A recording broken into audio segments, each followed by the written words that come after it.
여러분 제가 달리기 좋아하는 거 아시죠? 그렇죠? 그래서 위니펙에 와서 한 가지 아쉬운 것은 산을 달리지 못하는 게 좀 아쉽습니다.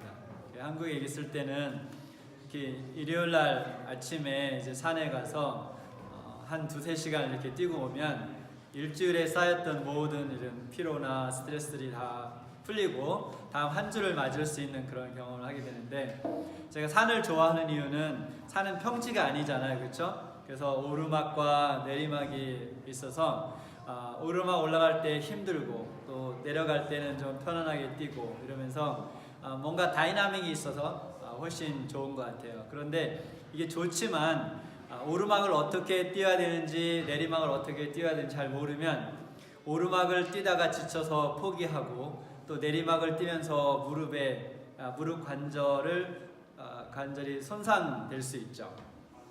그래서 산을 뛰려면 그걸 먼저 잘 알아야 돼요. 어떻게 오르막을 편하게 뛰고 또 내리막을 어떻게 잘 뛰어야 되는지.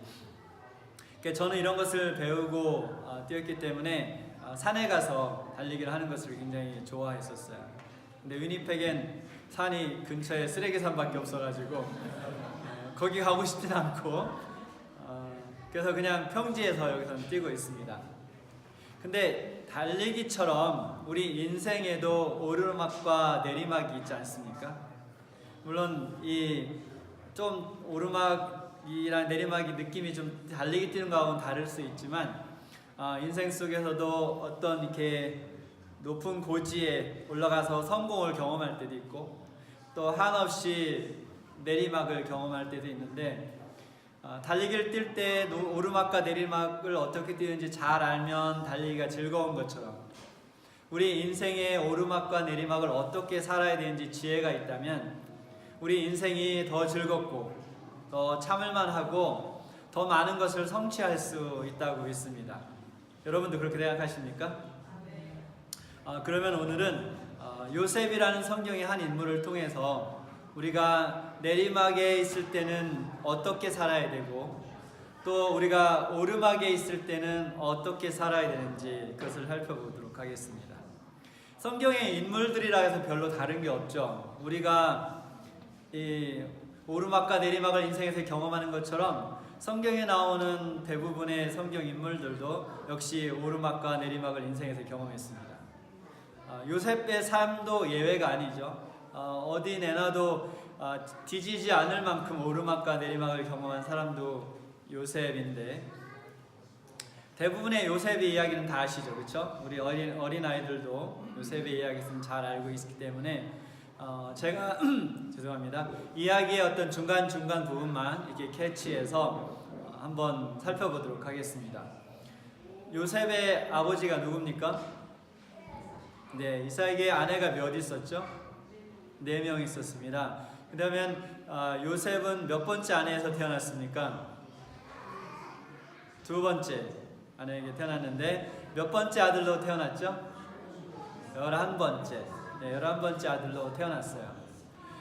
그 상황만 봐도, 그러니까 둘째 부인을 제일 사랑했죠, 그렇죠? 그 제일 사랑하는 그 부인에게서 한참 있다가 세월이 흐른 후에 나온 끝에서 2번째 아이. 생각만 해도 사랑을 듬뿍 받았을 것 같지 않아요, 그렇죠? 네, 너무나 특별한 사랑을 많이 받았어요. 근데 한 사람이 특별한 사랑을 받으면 나머지에게 갈 사랑이 줄어들죠, 그렇죠? 역시 이 부모도 사람인지라 한쪽에 관심을 많이 쏟으면 다른 쪽에 관심이 덜 가죠. 그래서 그때 10명의 형제들은 요셉이 굉장히 사랑스러웠겠죠. 아주 미웠어요. 죽이고 싶을 만큼 미웠어요. 그래서 요셉이 온갖 선물과 모든 관심, 사랑을 받는 중에 그 10명의 형제들의 마음속에는 분노가 매일매일 쌓이고 있었죠. 그래서 분노가 쌓일 대로 쌓여서 더 이상 이제 참지 못하고 폭발할 때쯤 됐을 때 그들이 요셉을 죽이기로 결심합니다. 그렇죠? 처음엔 죽이려고 했다가 그 다음에 큰형 맏형의 권고를 받아서 구덩이에 떨쳐 넣었다가 나중에는 형이 없는 사이에 팔아버리죠. 예, 노예로 팔아버립니다. 그런데 이 사람들이 이스마엘 족속이죠. 그 노예를 샀던 사람이 이스마엘이 누굽니까? 요셉의 할아버지 입벌이죠. 그렇죠? 할아버지 입벌이죠. 요셉의 할아버지의 그 의붓 형제의 자손이죠. 결국은 다 집안에서 형제들이 사람을 팔고 먼 친척에게 팔았고 먼 친척이 이집트로 데려가서 노예로 팔았어요. 참 불쌍한 집안이죠. 네, 엄청나게 불쌍한 집안이죠. 우리가 이 이야기를 너무 많이 들었기 때문에 별로 충격이 없는 것 같아요. 그죠? 근데 여러분 여기 다 딴 나라에서 오셨죠? 대부분 중국에서 온 친구 한 명 있고 다 한국에서 오셨는데 만약에 한번 생각해 보세요. 여러분이 좋은 계획을 갖고 뭔가 내 미래를 개척하겠다고 대부분 오신 거잖아요. 그런데 여러분이 그게 아니고 노예로 팔려와갖고 지금 위니페그에 살고 있다고 한번 생각해 보세요. 내가 꿈을 갖고 위니페그에 살아도 한국이 그리운데 노예로 지금 팔려와서 여기서 지금 생활을 하고 있다 한번 생각을 해보시죠. 절망이죠. 그것도 그 노예로 팔린 게 가족이 팔았어요. 정말 끔찍하고 꿈에도 생각하고 싶지 않은 일이 요셉에게 일어났습니다. 근데 이제 이집트에 가서 팔 때 누가 요셉을 사갔습니까? 보디발이라는 이제 애굽 왕의 지금 말하는 친위대 군대 수장에게 팔려갔죠. 그렇죠? 근데 여러분이 만약에 요셉의 일기를 볼 기회가 생겼다면 요셉의 일기장에 무엇이 적혀 있을 것 같으세요? 노예로 이제 생활을 시작하면서 그 요셉의 일기장에 무엇이 쓰여 있을 것 같습니까? 오늘도 나는 하루를 분노와 눈물로 지냈다. 어젯밤에 분노 때문에 한잠도 잘 수 없었다. 오늘은 처음으로 술을 마시기 시작했다. 이런 내용이 적혀 있을 것 같나요? 내가 꼭 참고 살아서 형들에게 보복을 해야 되겠다. 아니 이게 일반적인 생각이죠. 그렇죠? 일반적인 사람이 그렇게 형제들에게 팔려서 노예로 팔려가서 먼 나라에 가서 노예 생활을 하고 있다면 지금 제가 말씀드렸던 그런 생각이 마음속에 들겠죠. 그리고 몇 번씩 밧줄을 목에 걸었다.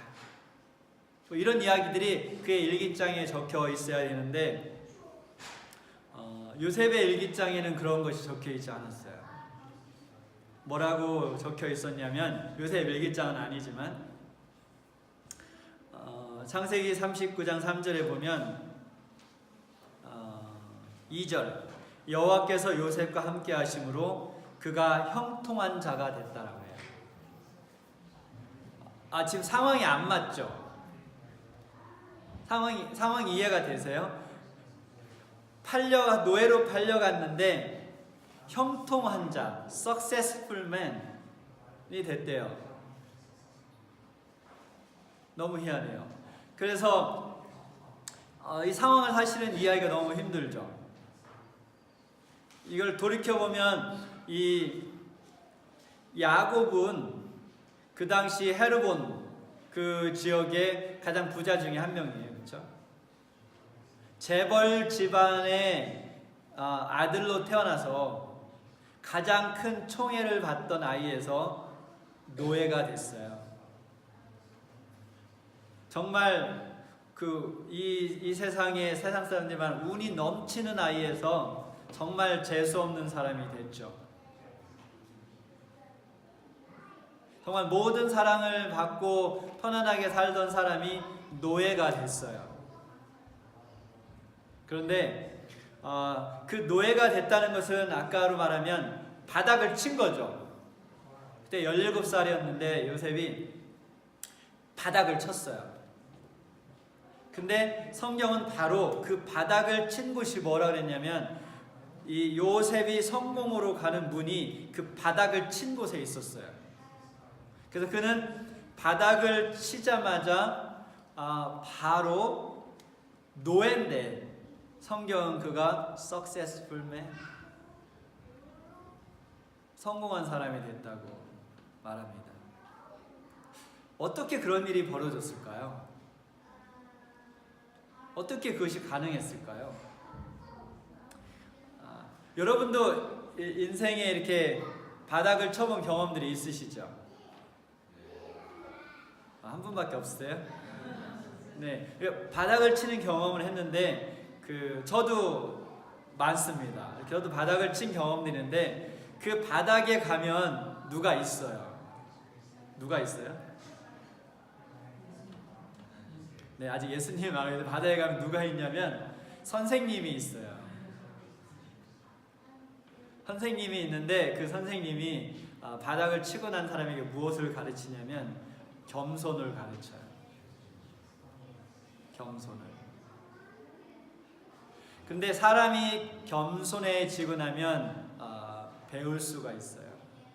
내가 왜 바닥을 쳤는지, 내 삶에 어떤 실수가 있었는지, 또 내가 왜 이곳에 있어야 되는지. 처음에는 인정할 수가 없어요. 그렇죠? 처음에 인정할 수가 없어요. 때때로는 99%가 내 잘못이 아닐 수도 있죠. 바닥을 칠 때가. 하지만 바닥을 친 곳에서 우리가 배워야 되는 것은 뭐냐면 겸손이에요. 이 요셉이 그 겸손을 배웠나요? 네, 요셉은 바닥을 치자마자 배웠어요. 사실 노예로 팔리기 전에 이게 그 형제들한테 팔려서 이 이집트로 끌려오는 중에 이 요셉은 바로 그 바닥에 있는 선생님한테 배웠어요. 그리고 새로운 삶을 살기로 결심을 합니다. 그 노예의 삶이 저도 노예가 돼본 적은 없기 때문에 어떤 것은 상상할 수는 없지만 그 아버지의 집에서 편하게 먹고 살 때, 일도 잘 안 했잖아요. 그렇죠? 형제들이 다 하고 편하게 먹고 살 때는 생각해 보지도 못했던 천한 일들을 하겠죠. 근데 그 요셉이 그 일을 하면서 속에 칼을 갈았다면, 그렇죠? 속에 칼을 갈았다면 내가 언젠간 이것을 보복하고 말겠다. 속에 칼을 갈고 아니면 불평불만을 하고 했다면 그 일을 열심히 했을까요? 열심히 못했겠죠. 그런데 그는 이미 겸손이라는 선생님한테 그 바닥을 친 다음에 배웠기 때문에 그는 아주 하찮은 일조차 아주 겸손하게 성실하게 했습니다. 그러니까 이 주인이 보니까 요 놈이 보통이 아니에요. 노예로 왔으면 자꾸 딴짓하고 잘못하고 그래서 얻어맞고 이러면서 한 달 정도 지난 다음에 제정신을 차려야 되는 것이 일반적인데 오자마자 태도가 너무 다른 거예요. 그래서 결국은 어떻게 됩니까? 그 보디발의 집의 모든 것을 다 관할하는 사람이 되죠. 얼마 지나지 않아서. 그 직책은 노예지만, 여전히 신분은 노예지만 그가 요셉이 가졌던 그 직책은 굉장히 높은 직책이죠. 네, 굉장히 그 고급 관리의 집안을 관리하는 대표였어요. 탑 매니저였어요. 근데 아직은 파티를 열기에는 좀 이르죠. 왜요? 우리가 정확히 모르지만 이 요셉이 노예로 있던 기간이 13년이거든요. 13년인데 그 정확히 언제인지 모르지만 이제 후반부에 갔을 때 성경은 그가 2년 넘게 감옥에 있었다고 하는데 좀 갔을 때 누가 요셉을 좋아합니까? 보디발의 아내가 요셉을 좋아해서 잠을 청하는데 자꾸 거절하니까 결국은 자기의 몸을 덮치려고 했다고 요셉을 거짓으로 모함을 하죠. 그래서 근데 요셉은 여전히 노예의 신분이었기 때문에 자신을 방어할 수가 없었어요. 그래서 그는 정말 무자비하게 어떻게 됩니까? 감옥에 들어갔습니다. 요셉이 노예로 팔려오는 것까지는 어떻게 참았어요. 근데 그가 다시 이번에는 감옥에 들어갔을 때 요셉은 인생에서 가장 힘든 시간을 보냅니다. 그렇겠죠? 당연하지 않겠어요? 뭔가 이제 좀 다시 살만하고 인생을 추스릴만 하고 뭔가 이 외국이지만 나의 미래를 어떻게 만들어 가려고 할 때 그는 또다시 바닥을 치는 경험을 합니다. 바닥 중에서도 바닥이죠. 그러면 다시 여러분이 요셉의 일기를 볼 수 있다면 요셉의 일기에 무엇이 적혀 있을 거라고 상상이 되십니까? 인생 못 살겠다. 더 이상 살아야 뭐 하나. 이렇게 버텨야 되는 걸까? 이런 것이 있었을까요? 그게 정상이죠. 그렇죠? 우리가 일반적으로 기대한다면 일반적인 사람의 일기장 속에는 그런 것이 기록되어 있어야 될 것 같아요. 근데 성경은 다시 한번 요셉이 successful man, 그곳에서 역시 다시 번영하였더라. 어디에서? 감옥에서. 그는 처음에 감옥에 들어갔을 때는 아까 말한 그 바닥에 있는 선생님한테 배울 의지가 없었어요. 그러나 시간이 지나면서 그는 다시 한번 그 바닥에서 그 겸손을 배우게 됩니다. 그리고 나서 다시 일어나죠. 그가 다시 일어났을 때 그는 다시 successful man이 됐어요. 물론 성경은 그가 성공하기 전에 누가 같이 있었다라고 합니까? 네, 여호와께서 하나님께서 그와 함께 하셨더라. 그런데 여러분 한번 상상해 보세요. 반대로 요셉이 그 처음에 이집트에 팔려와서 노예로 팔려왔을 때, 그 나중에 감옥에 갔을 때 인생을 한탄하고 비난하고 마음속에 분노를 키우면서 복수할 날을 기다렸다면 하나님께서 주신 복이 그에게 임할 수 있었을까요? 없었죠. 하나님 복을 아무리 쏟아 부으시려고 해도 요셉이 그 복을 받을 수가 없었을 거예요. 그는 바닥을 쳤을 때 그곳에서 겸손을 배우고 새로운 인생을 살 수 있었어요. 그리고 그 겸손을 배우고 나면 무슨 일이든지 열심히 성실히 할 수 있게 됩니다. 그것이 바닥을 치고 다시 올라가는 거죠. 그것이 산으로 말하면 산을 달릴 때 오르는 게 힘드니까 이 오르막을 어떻게 올라가야 되는지 배우는 거예요. 바닥을 쳤을 때. 요셉은 그것을 배웠어요. 우리도 인생 속에서 이제 바닥을 치면 우리가 무엇을 기대하면 되겠습니까? 그 바닥에 누가 기다리고 있어요? 선생님이. 그 선생님이 무엇을 가르치려고 기다리고 있습니까? 네, 우리에게 겸손을 가르치려고 기다리고 있어요. 그래서 저와 여러분의 인생 속에 바닥을 치는 일이 없었으면 좋겠지만 혹시 있다면 요셉이 했던 것처럼 우리도 그곳에서 겸손을 배우고 다시 일어나서 성실하게 우리의 인생을 살 수 있게 되길 바랍니다. 그렇다면 요셉이 2년 넘게 감옥에 있은 후에 어느 날 드디어 기적적으로 누구 앞에 서게 됩니까? 네, 바로 왕 앞에 서게 됩니다. 또 별로 놀랍지 않아요. 그렇죠? 많이 들었기 때문에. 근데 다시 한번 생각해도 이게 여러분의 인생 이야기라고. 여러분이 한국에서 운이 없어갖고 노예 이렇게 사람 인신매매단에게 잡혀가지고 위니펙에 끌려와갖고 노예 생활을 하다가 어느 날 갑자기 여기 캐나다의 수상을 만나러 간 거죠. 그래도 별로 안 놀라세요? 정말로 거의 있을 수 없는 일이죠. 거의 있을 수 없는 일이죠. 그런데 그곳에서 이제 요셉이 왕의 꿈을 해석한 후에 그 자리에서 뭐가 됐습니까? 이집트의 총리가 됐어요. 두 번째로 가장 힘 있는 사람이 됐죠. 상상이 안 되죠. 거의 있을 수도 없고 꿈에도 생각해 볼 수 없는 그런 일이 요셉에게 벌어졌습니다. 이제 요셉이 힘 있는 사람이 됐어요.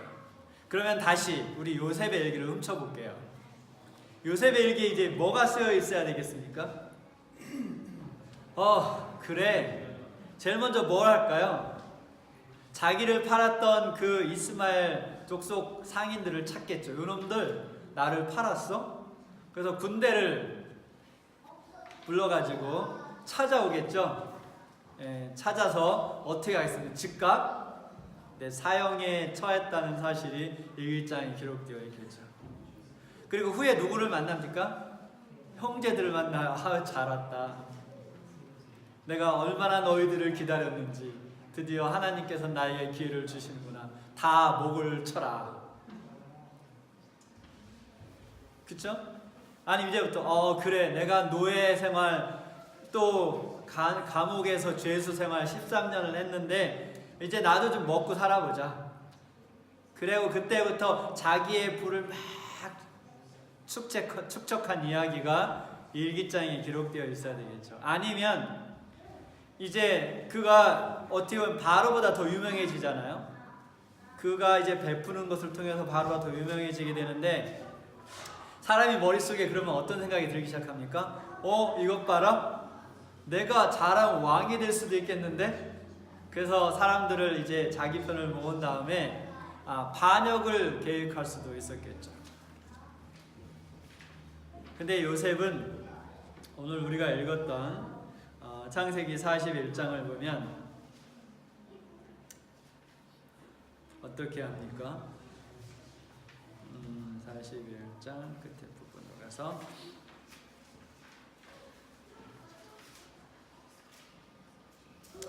50절, 54절에 요셉의 말과 같이 7해 흉년이 들기 시작하며 각국에는 기근이 있으나 애굽 온 땅에는 식물이 있더니 애굽 온 땅이 주림에 백성이 바로에게 부르짖어 양식을 구하는지라 바로가 애굽 모든 백성에게 이르되 요셉에게 가서 그가 너희에게 이르는 대로 하라 하니라. 온 지면에 기근이 심하매 요셉이 모든 창고를 열고 애굽 백성에게 팔세 애굽 땅에 기근이 심하며. 요셉이 어떻게 했어요? 창고를 열었어요. 이집트에 있는 온 땅의 창고를 열어서 사람들이 양식을 살 수 있게 했습니다. 그래서 7년 기간 동안 누구를 살렸어요? 온 이집트 백성을 살렸어요. 이집트 백성만 살렸나요? 아니죠. 이집트에만 기근이 있었던 것이 아니라 주변에도 기근이 있었기 때문에 주변 나라도 살렸어요. 자기 아버지도 살렸어요. 그렇죠? 형제들도 살리고 형제의 가족도 다 살렸습니다. 또 그가 무엇을 했나요? 그가 둘째로 파워풀한 사람이잖아요. 그렇죠? 근데 그는 그의 지위를 이용해서 자기의 무엇을 추구하는 대신 어떻게 했냐면 바로 왕을 더 위대하게 만들었어요. 어떻게? 결국은 그 기근을 통해서 이집트에 있는 모든 땅, 제사장들을 제외한 모든 땅과 그 모든 백성들이 다 누구의 소유가 됩니까? 네, 다 바로의 소유가 되죠. 그는 자기가 가장 높은 곳에 있을 때, highest peak, 가장 높은 곳에 가장 성공을 경험할 때 자기를 그 자리에 앉혀준 바로 왕을 더 부유하고 더 위대하게 만들었어요. 이것이 요셉이 자기가 높은 곳을 쳤을 때, 자기가 성공을 경험했을 때, 자기 인생이 잘 풀릴 때 했었던 일입니다.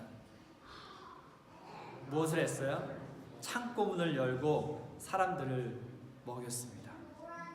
사람들이 목숨을 구했고 자기를 위대하게 해준 왕을 더 위대하게 만들었죠. 이것이 우리가 인생의 성공을 경험할 때 해야 될 일입니다. 창고를 열고 사람을 구하는 일을 하는 거죠. 다른 사람에게 복을 나누어 주는 일을 하는 거죠. 그리고 나에게 도움을 주었던 사람을 더 높게 만드는 일을 하는 것입니다. 그래서 그는 가장 낮은 자리에 있을 때는 겸손이라는 선생님한테 배웠고, 가장 높은 곳에 있을 때는 그 겸손으로 사람들에게 복을 나누어 주는 일을 했습니다. 저는 우리 위니펙 한인교회 교인 여러분들이 요셉에게서 이 교훈을 배워서 여러분 모두가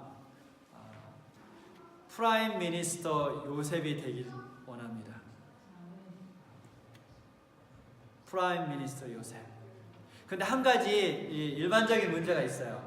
어떤 문제가 있냐면, 우리는 이 프라임 미니스터 요셉이 되기는 원하지만 노예나 죄수 요셉이 되기는 원하지 않아요. 그렇죠?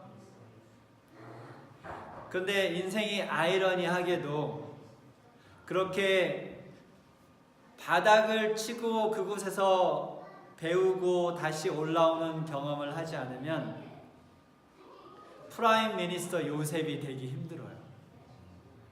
참 이상하죠? 참 아이러니하지만 우리가 바닥을 치고 다시 일어날 때마다 더 강해지는 것을 알 수 있죠. 우리가 제대로 배운다면 바닥을 치고 일어날 때마다 더 지혜로워지는 경험을 할 수 있죠. 우리가 제대로 배운다면 바닥을 치고 다시 일어날 때 우리는 더 힘차게 언덕을 향해서 올라갈 수 있는 힘이 생깁니다. 제가 산을 뛰기 시작하면서 제 근력들이 좋아졌겠죠. 그리고 나서 평지를 뛰면 평지는 뛰는 것 같지도 않아요. 왜요? 이미 더 힘든 곳에서 훈련을 받았기 때문에. 우리 여러분의 연세가 어떻게 됐든지 간에 하나님께서 여러분의 복을 주셔서 요셉의 경험이 여러분의 경험이 되길 바랍니다. 그래서 위니펙 한인교회가 이 요셉의 창고가 됐으면 좋겠어요. 그래서 사람들에게 창고문을 우리가 활짝 열고 그들이 필요한 복, 그들이 필요한 것을 우리가 나눠줄 수 있는 그런 교회가 됐으면 좋겠습니다. 위니펙 한인교회에 있는 여러분 개인의 삶 속에 그런 일들이 일어났으면 좋겠어요. 여러분이 다 요셉이 되고 요셉의 창고가 돼서 여러분 주변에 있는 사람들에게 복을 퍼주는 그런 사람들이 되기를 간절히 바랍니다. 요셉은 애굽의 백성들을 다 바로에게 속하게 했어요. 그러나 여러분이 성경의 요셉이 돼서 이 위니펙에 있는 모든 사람들이 왕 중의 왕이신 예수님께 속하는 그런 일을 이룰 수 있게 되기를 간절히 바라면서 말씀을 마치겠습니다.